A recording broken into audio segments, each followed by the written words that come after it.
Isolated metabolic reactions in vitro. In vitro means in laboratory conditions are living things, but purely non-living reactions. It is wrong.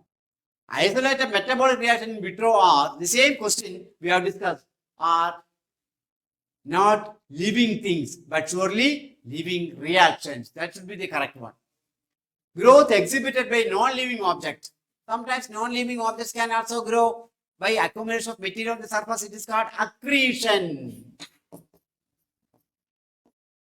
Accumulation of material on the surface cause increase in mass. Then we have to call it as growth, because as per our concept, increase in number or increase in mass are used as or considered as growth.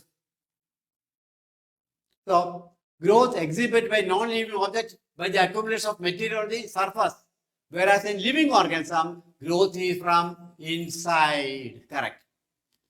In majority of the higher plants and animals, growth and reproduction are mutually inclusive. Mutually inclusive means both are same. No, only for unicellular organisms.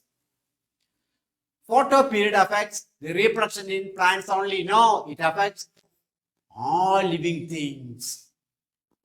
Increase in mass and number of individuals are twin characteristics of growth. Now, how many of the above statements are all true? We are having B and E. So, answer is box 2.